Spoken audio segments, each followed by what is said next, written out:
In today's episode of Coach's Corner, we have coaches Lauren and Jennifer. Lauren is a major in psychology and social behavior, and Jennifer is a major in sociology. A fun fact about Lauren is that she can only paint world maps, and a fun fact about Jennifer is that she's double jointed. Hi everyone! Welcome to Coach's Corner. I'm Lauren Hoffschneider, and today's special is the Coach Kitchen Corner. Today I'm going to be introducing you to a very special guest and also a fellow coach, Miss Jennifer Ha.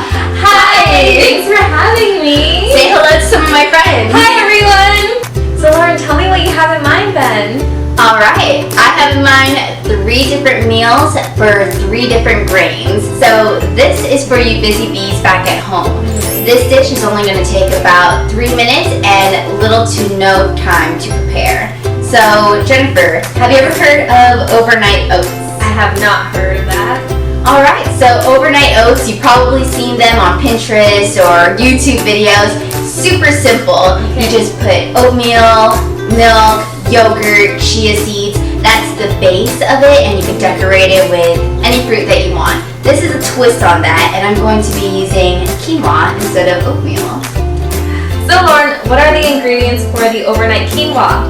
Well, we're going to have quinoa, of course. Quinoa is an amazing grain. It has so many essential amino acids, and it's actually considered a full protein. We're also going to be using some milk. You can use any milk that you want, but for this one we're going to be using almond milk, and you could have a base with some chia seeds as well as different nut blends. Some people like to beef it up with some yogurt, but I don't have any yogurt for today, so we could just skip that. And we could also use some organic coconut flakes as well. Alright, so you're going to want to add that almond milk or any milk that you want, and just make sure it hits to the very top of that quinoa. Alright, the next thing we're going to do is add some fruit. I think for this simple dish, we're just going to add some banana into it, and you could just roughly chop it and then place it inside and then mix it in. Alright.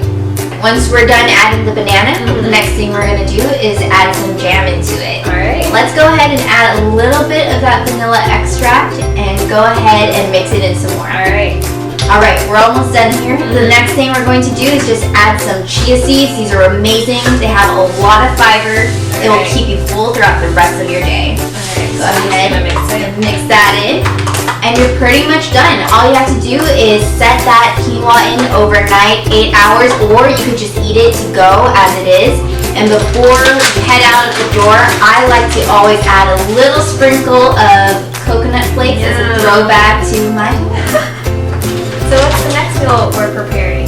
We are preparing a chai latte oatmeal. What you need is your basic chai spices, some coconut milk, some honey, pears or any fruit that you want to add into it, some black tea, oatmeal, and a small saucepan. Alright, so to prepare the chai tea latte oatmeal, first you're going to have to make the chai tea. Perfect, so you can see over here the chai spice blend is lowered down into a simmer. Don't make it a rolling boil. The next thing we're going to do is add some coconut milk. We're going to be using 1 cup, so Jennifer, if you don't mind pouring it in for me. So the chai latte looks like it's ready. The honey and coconut milk is mixed in there perfectly.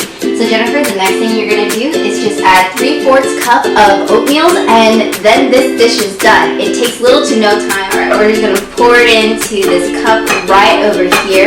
And go ahead and dress it any way you want. Some people would want to add a little bit more milk to it. If you want a little bit more sweetness, go ahead and add some honey. Chia seeds would make it very filling. I'm going to dress it up with some pear. I'm going to add it over here. Alright. So Lauren, this actually looks really time consuming.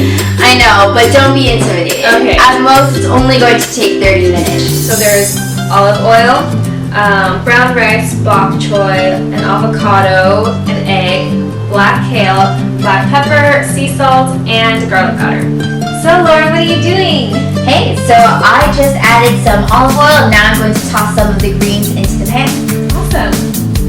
So you're going to want to put your greens on an oven in medium-high heat. Just let it stir in for a while. Dress it up with a little bit of olive oil, some black pepper, a little bit of salt, and some garlic powder. Garlic powder is one of my favorite things to add to anything. It really brings out the flavor. This is just going to take about 3 minutes sauteing. The next thing we're going to do is shock it with some cool water. So Jennifer, do you want to help me out? Pour it anywhere onto the pan. Alright. I'll tell you when to stop. Okay. Alright, that's good enough. Make sure that water gets around all the greens. And Jennifer, if you don't mind covering the pan with that lid. Okay.